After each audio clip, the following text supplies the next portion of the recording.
welcome back to the Red Path. Today we're going to chill, game, learn and talk about International Women's Day.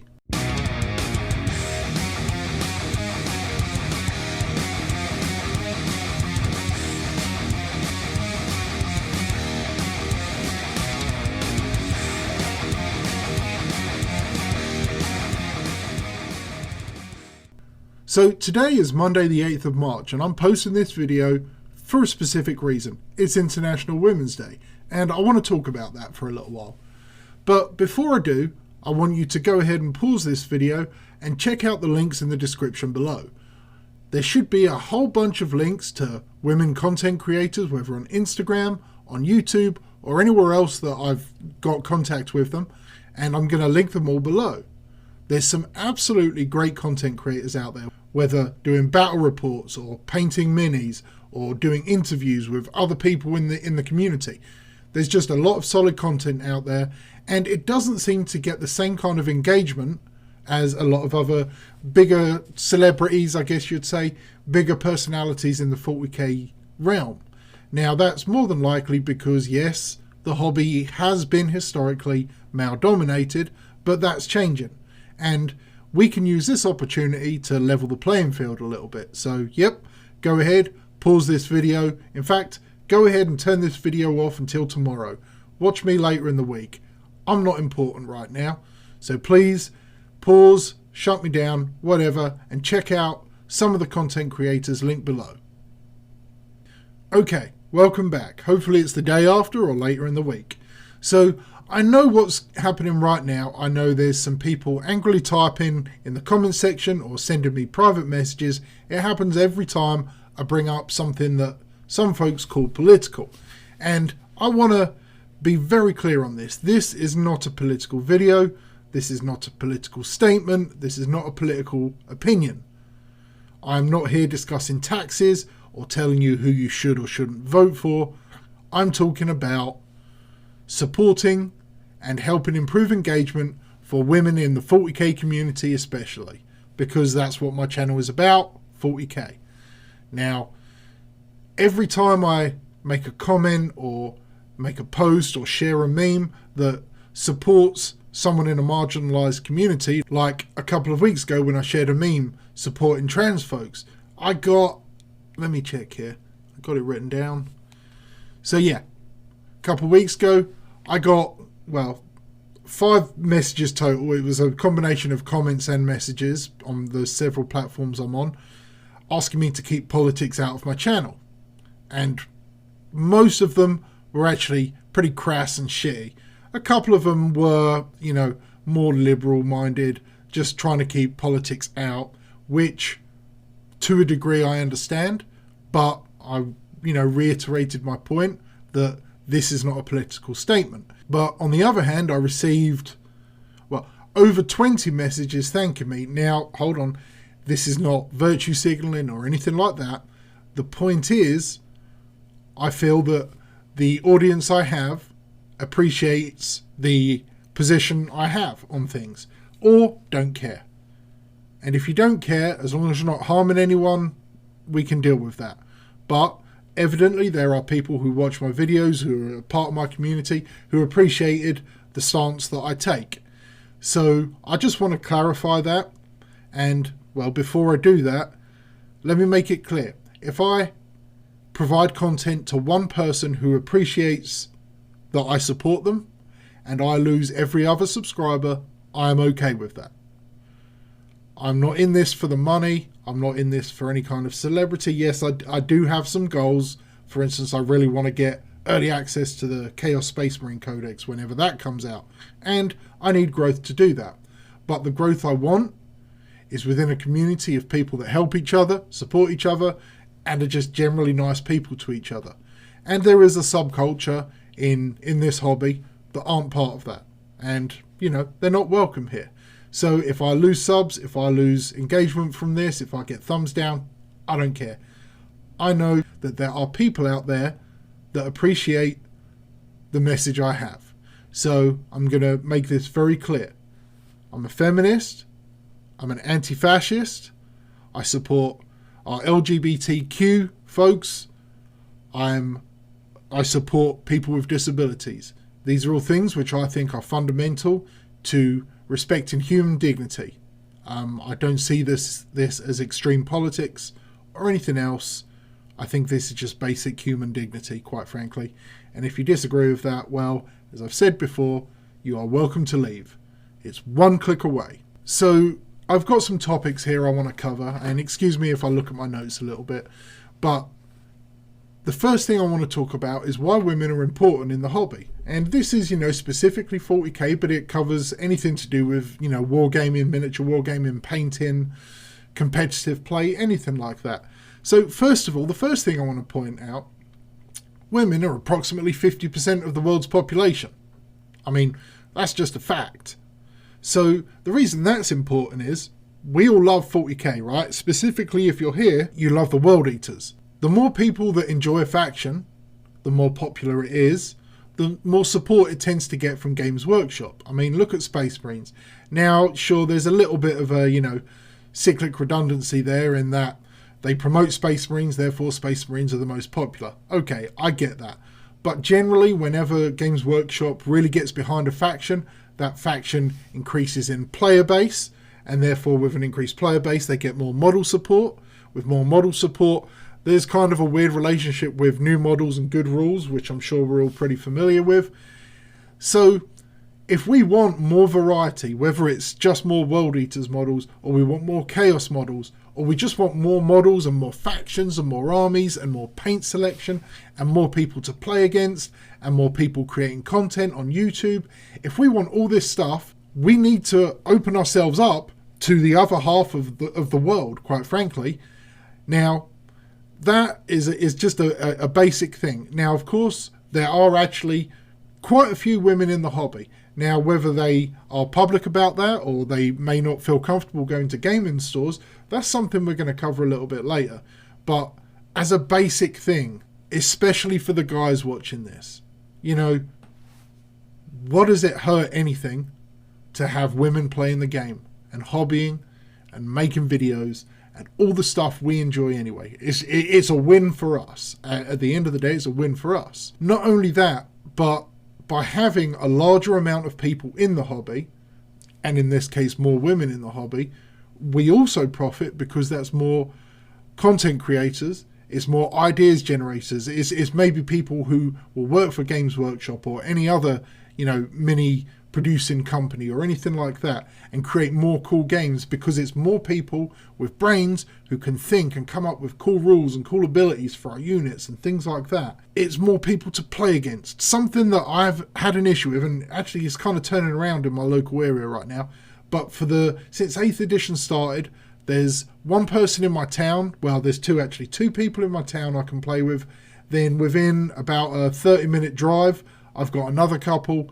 And then if I'm prepared to drive an hour or more, there's several dozen people to play against.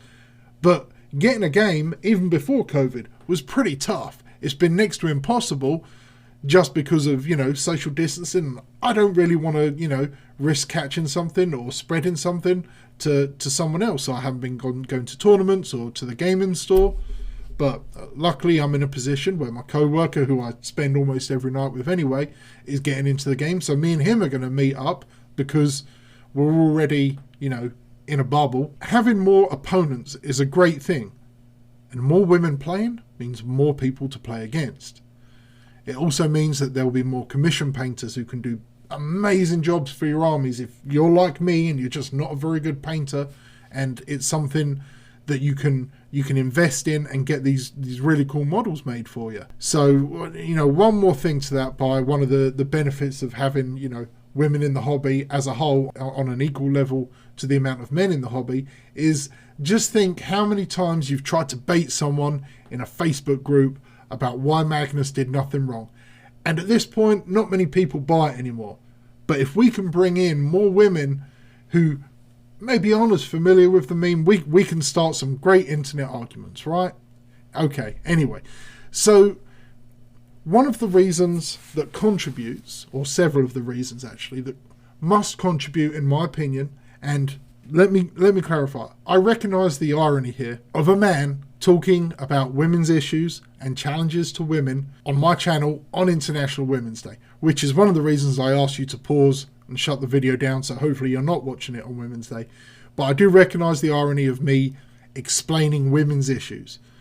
But the reason I'm doing this, I'm not talking as though I know more information or have insight or anything like that. I'm trying to prove to my community, my World Eaters gang here, that we can do something. We can do better, as particularly for the men. We can do better and reach out and be more open and receptive in general. So I want to go through some of the stuff that I'm aware of through just my own understanding, but more importantly through having heard women talk, but having heard women comment and say these things which have kept them from going into the gaming store or even talking online or as publicly presenting themselves as a woman online because of some of these gates that are kept barred to them. So I'm just reiterating information that for the most part, in fact probably like 95%, comes from women who have talked about it.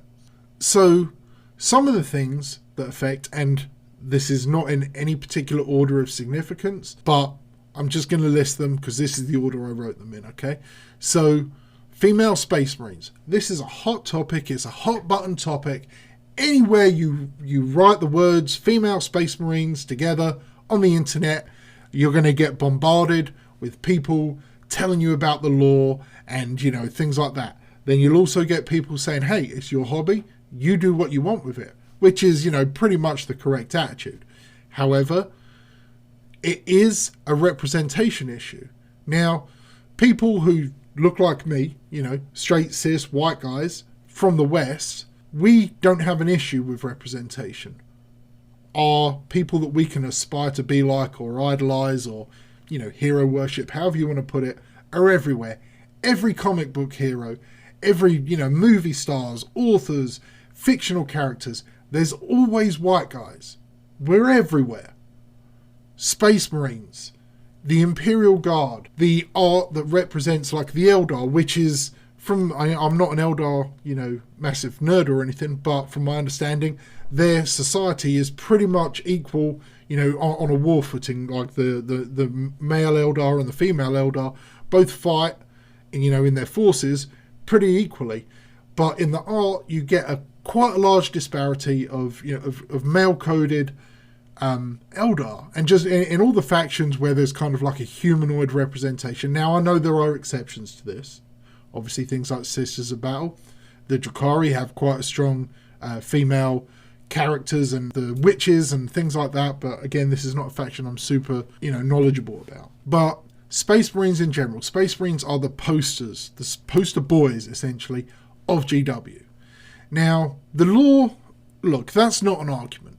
We're dealing with space science here. We're talking about sorcery, literal hell which people have to travel through to get anywhere in the universe. We have giant bugs coming in from outside the galaxy. We have orcs. There is no logic here. There's an internal logic, sure. I'm not sure how consistent it is, but the idea that, female Space Marines having 50% of humanity represented in the elite troops of the Imperium, the idea that this is controversial or offensive or will be game breaking or that someone would leave the hobby in a rampage because of it, it's ridiculous.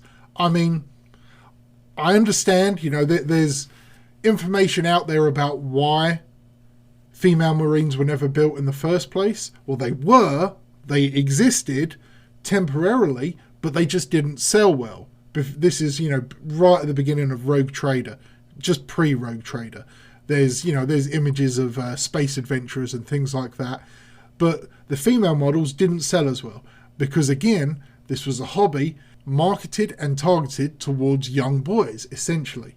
So, of course, young boys will generally, at least, historically, want to play with toys that, represent them. In the same way that girls want to play with toys that represent them, it's just for some reason we tell the girls that their toys are, dolls and, little cuddly things, and boys, you can play with soldiers and things like that.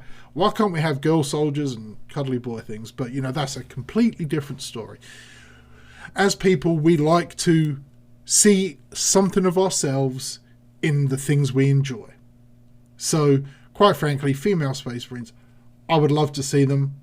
You know, if you've seen my Army Showcase, you know that I have a huge amount of women models. To me, this is a non-issue, and it's ridiculous that it's something that causes an argument.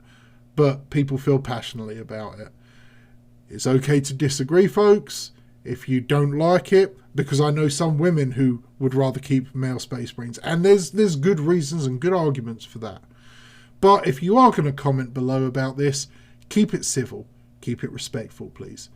Okay, I've touched on, or I mentioned, the Imperial Guard or Astra Militarum. We know from the law itself, especially the Black Library law, that women are prominent in the Imperial Guard. There are regiments wholly of women. Most regiments are mixed. There are some that, you know, are just male and some that are just female, but, you know, that's by the by. The point is, a significant percentage of the Imperial Guard are female, but we have no models. No official models. Yes, you can buy third party. Yes, you can do some cool kit bashing, but you shouldn't have to. If I just want to run a stock Cadian army, I can buy that, glue them together, and I'm good to go. A little bit of paint, great. However, I have no female models to put in there. And that's ridiculous. Now, I'm hoping that the Cadian sprues get upgraded at some point soon, because they are also pretty damn dated. And it would be great to get some, you know, female heads in there. Female torsos. There hasn't got to be any ridiculous boob armor or anything like that.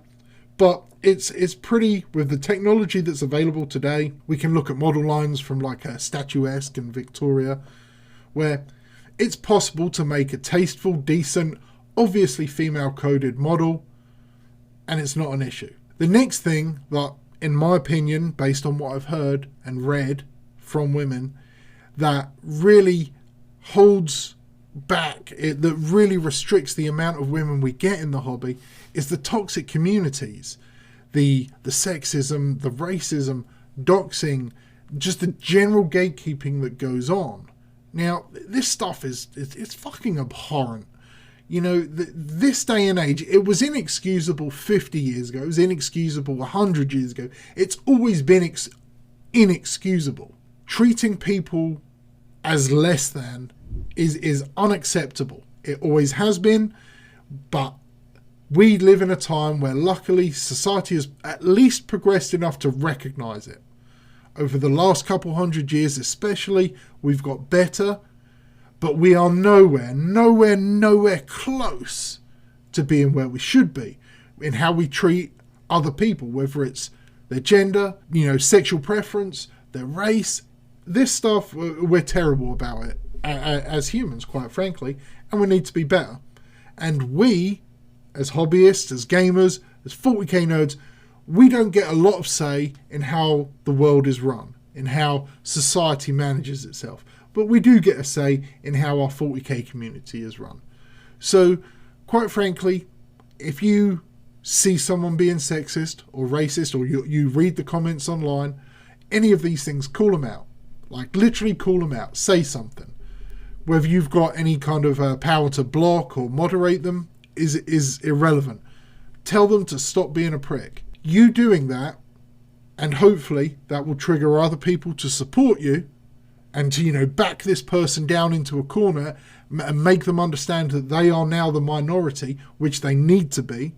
But it also will show that anyone who's silently watching or reading, that we are not all trash, that they are actually welcome here. Whether it's, you know, whether you're challenging a racist or a sexist or any kind of awful joke or anything like that, demonstrate it. Publicly demonstrate it. Call people out. And this goes for being, you know, in a gaming store or an event as well. You see someone, or you hear someone say something or make a comment or something it's just toxic as fuck, you know, challenge them. These people tend to be bullies, and bullies don't like being challenged. They don't like being called out on it. If you ask them and you keep asking them to explain what they mean, or you get, you know, you vocally, and, you know, you've got to stay within the means of the law here, make them feel uncomfortable with what they've said and unwelcome, that makes a difference. That will show people that you are doing the right thing. So the last point to this, Games Workshop made their statement. I'll throw a picture of it up here or up here, whichever side it is, about, everybody's welcome. And if you don't like it, get out. And that was a fine statement. We haven't really seen much else from Games Workshop. Now, I understand COVID's going on, and there's been no events, there's been no real big public things where they could, demonstrate anything here, but we haven't seen much else. I'm hoping that there's something in the works, but I would like to see more, and I'm sure many other people would. Now, I don't know exactly what they can do, but a formal guide to etiquette and respect and a code of conduct at tournaments, for instance, because they are getting more involved in the tournament scene proper, with Mike Brandt now being part of the Games Workshop team and stuff. They're slowly getting themselves into the ITC and, things like that, and establishing a presence. They don't have to do much. The infrastructure's there. But what they could do is say, look, if you want to come to these events worldwide, you don't get to say this, you don't get to say that. You don't get to wear clothing which has these words on it. Things like that. And, obviously beyond the obvious, how to treat your opponent at the table, sporting behaviour. These kinds of things are just general good sense, and I would like to see GW do more along those lines. So the last little topic I've got here is what can we do? And I've kind of talked about that as I've rambled on. But what we can do, as men especially, to support women in the hobby, is to literally support them. To literally engage with them as fellow hobbyists. Not as anything else, because that's what they are. That's what you are and I am to you. We're just fellow hobbyists. The majority of us are men, but the point of this is to bring in more women. We want, and we should have more women in the hobby. More people in the hobby is a good thing. So what we can do, because there are these gateways, there are these things that protect this old boys club from the outside, and we need to tear it down and break it down and not have it anymore. We want more people.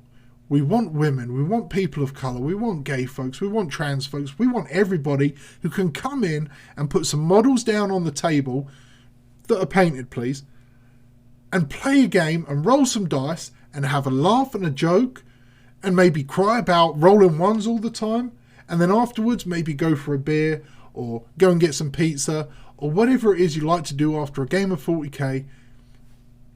But is that too much to ask? So if we can actively support women, and right now the simplest way to do that is to check out some of the channels and Instagrams and things like that I've got listed below. Hopefully you've already done it, but if you haven't, I'm reminding you again now. This is just a very basic first step. Check some of them out, give them a like and a subscribe and a thumbs up, and comment on their videos and tell them how great their Instagram painting models are.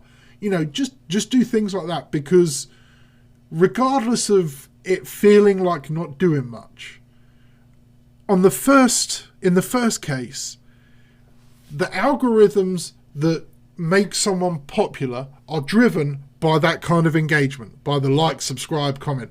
That's why, every YouTuber, myself included, likes to frequently put, please subscribe or make sure to like and comment or whatever. Now, I do that, but I also don't care if you give me a thumbs down. I want a true metric of the quality of my content. But if we can actively support the algorithms for women content creators, that will drive them up. That will make them show up on the homepage of YouTube more often. It will boost them on Instagram. It's also going to give them, as people, more confidence in their work and in their content in the community, and hopefully overshadow any negative stuff that they probably have to deal with on a pretty frequent basis. So if we can do that, that makes them more popular and more visible. And if they're more popular and more visible, then other women who are, kind of into nerdy stuff or have always thought about painting some minis or something. Maybe they're scrolling through YouTube one evening. Maybe they'll see one of these amazing content creators, in their YouTube feed, whether it's Tanya the War Mistress or Lady Wargaming or Sword and Steel or any of the women that are out there creating this really good content, whether it's painting or bat reps or hobby advice or whatever it is. If they see them, it might, hey, okay, I can see myself in this person. And I've always been kind of interested in that. It's possible.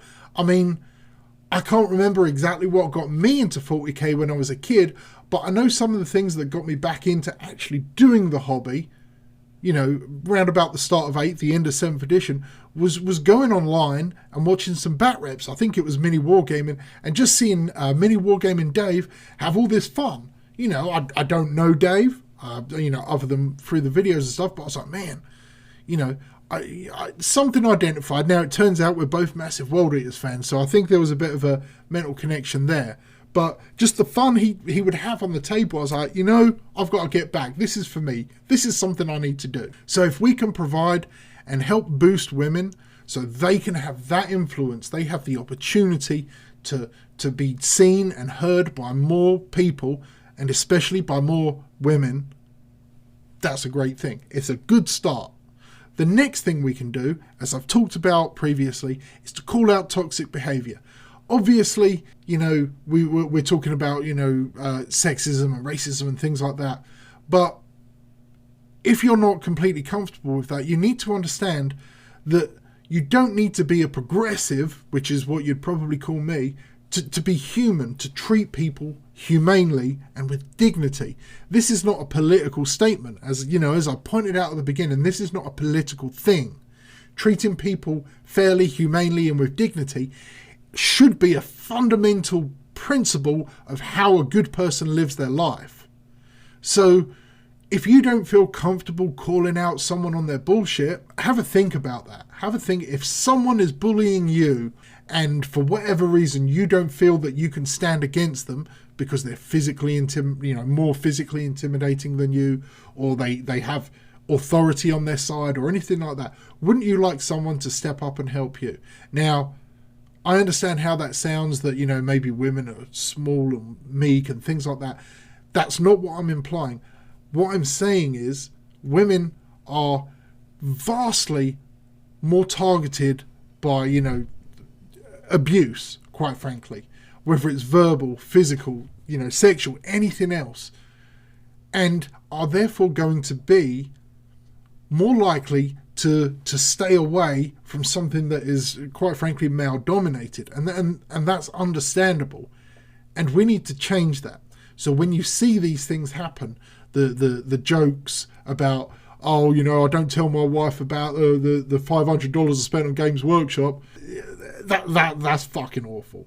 Look, if you're someone who posts those kind of memes, do you not understand that if it's true, then you're in a terrible relationship? If you can't be honest about the finances with your partner, then you've got issues, or the two of you have issues, and that's something you need to work out.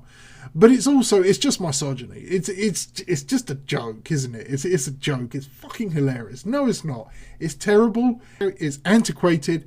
It's atavistic. Just stop that shit. Tell people that. When someone posts that meme, tell them it's fucking stupid. There's no need for it. Absolutely no need. But also, whilst we can call out other people, and it's especially on the internet, it's actually pretty damn easy to do. In person, it's quite different, but I still think you need to try. I need to try better, because I don't always say what should be said. I'm not pretending to be some paragon of virtue here by any means, no. I fuck up pretty damn frequently, but I try. And I try to do better tomorrow than I did today. But that's the point. We have to keep trying. But beyond this, beyond actively calling out others for their failings, we have to monitor ourselves. We have to be open to learn and to grow and to accept, the challenges, or when we are challenged by someone, when a woman or a person of colour or a gay person or whoever, whichever marginalised person tells us, hey, could you maybe not do that? That's kind of upsetting, or that's, you know, that's aggressive to me, or something. Don't insult, oh, you know, you need to chill out, you know, calm down, you know, I'm just having a joke. No. We need to step back and we need to be, okay, you know, I can hear what you're saying. I'm not sure that, you know, I can agree at the moment, but I'm going to respect that and I'm going to think about it and I'm going to deal with that and I'm going to try and improve because of that.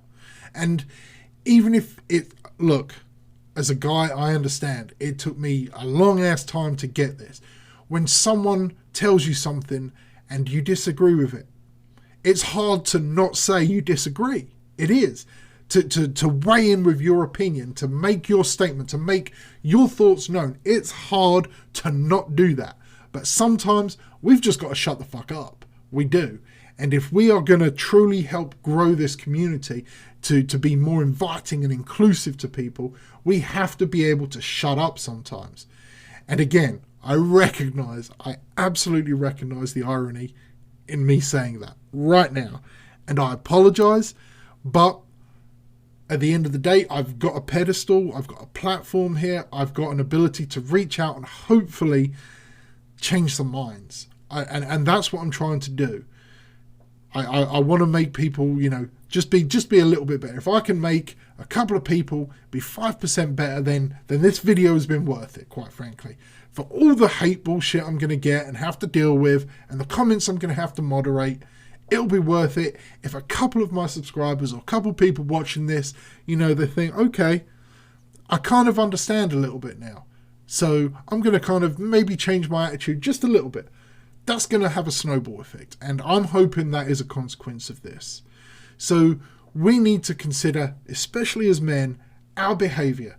You know, not talking over women. Not like literally talking over women. A woman is talking and you talk louder than them. We need to cut that shit out. We need to not mansplain. I know that's a hilarious meme. Mansplaining isn't a thing. I just happen to be right. Yeah, I fucking thought that shit as well. Essentially, don't talk down to women. Don't assume you know more than them. And that is so prevalent and has been and is going to continue to be so prevalent in this hobby. If you're talking to a woman in a gaming store, you know, okay. So a pretty common story that I hear and absolutely believe because I've basically experienced it myself. Let me tell you that. So 3-4 years ago, when I played my first game of 40k, I actually played against my daughter, who was 7.5 at the time. Picked up a box. I can't remember. It was not Assault on Black Reach, but one of the companion boxes. It had orcs and marines with it. We played a game. She had a great time. Like, she beat me, and I didn't even let her beat me.